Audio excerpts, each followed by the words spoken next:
Greetings from Snake Mountain Boatworks on Monday, November 25, 2019. Today is an update on our 1956 17-foot Chris Craft Special Sportsman.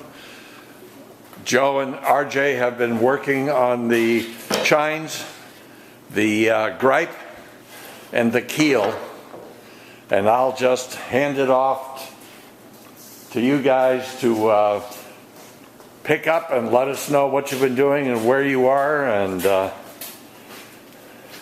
kinds of challenges that you're discovering. Yeah, me and RJ got the stencil out to get this piece remade. Right now we just kind of have it temporarily in there so we can start getting the shape to where it meets onto the stem and the cap for the stem. So it's got a bevel down the whole way, but it tends to change like 3 or 4 different times throughout this, little over a foot section. And then on the back side of it, I'm getting ready to sand this part in so we can start fitting the keel back down and get that all sanded in as well. It's actually pretty difficult just due to the fact that there's so many different bevels and the way that it's shaped right here. So we got to make sure we can get this fitting into this part and have it be seamless all the way down. And you need the landings on this gripe as well, right? Correct. You're going to have to work those in. Yeah, so like right here, it's a little bit thinner down towards where it meets right here, and then it flares back out to where it gets flat and where it meets on to the keel. So that's been a little bit challenging to get.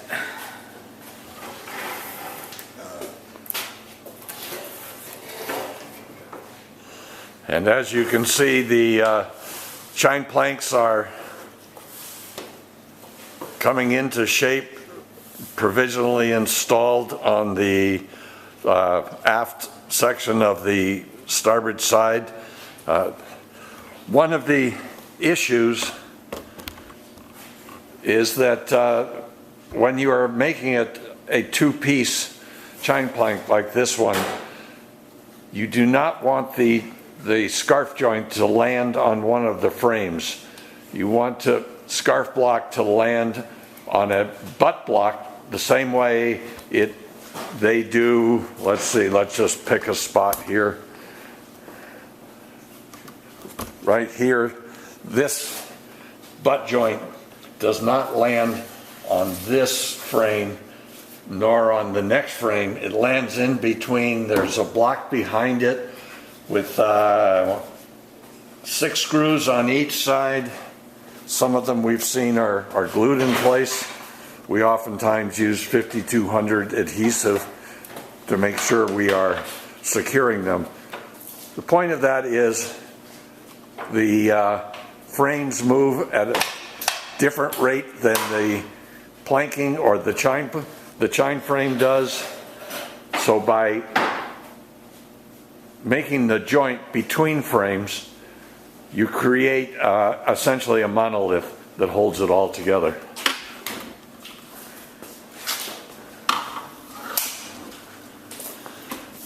As you can see, it's a little tough to work in here now. The godsend for us is the Festool Track system. We've just added a Festool circular saw with a bevel capability to our collection of tools. Not only does it suck up all the dust, we can cut absolutely straight lines. Are you ready to cut, RJ? Mm-hmm.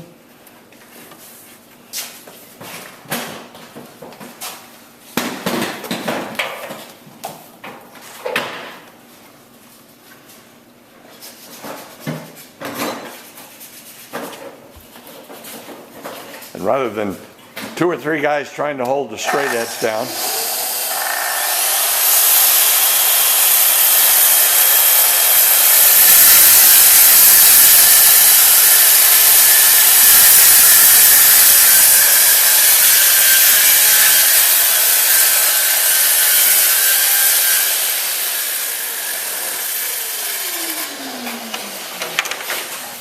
you notice with the track system, the track itself stays exactly where you put it.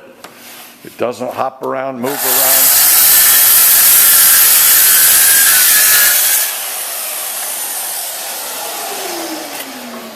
The vacuum sucks up all of the sawdust. We don't end up with flying sawdust, which is anybody with a shop knows is a perpetual enemy.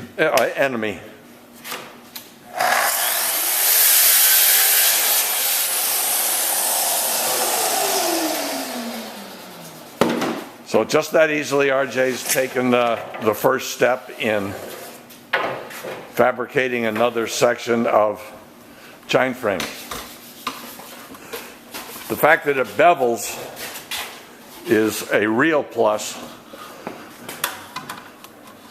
because we can use the track to make sure we are getting an absolutely exactly straight line, but at the same time, the bevel that's runs along the top of the chine frame is also precisely at the correct bevel all the way down.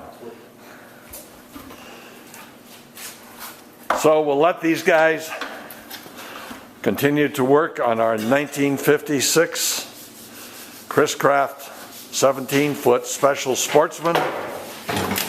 Soon she'll have a backbone again. She'll have chine frames again. Joe and RJ have rebuilt several of the frames where their lower ends were rotted away from the boat sitting under that tree for 40 years. But in another week or so, we could be very, very close to installing the inner layer of Meranti Aqua Tech 4mm plywood to the bottom of this boat, and that 5200 bottom is just not that far away. Thank you so much. Bye-bye for now from Snake Mountain Boatworks.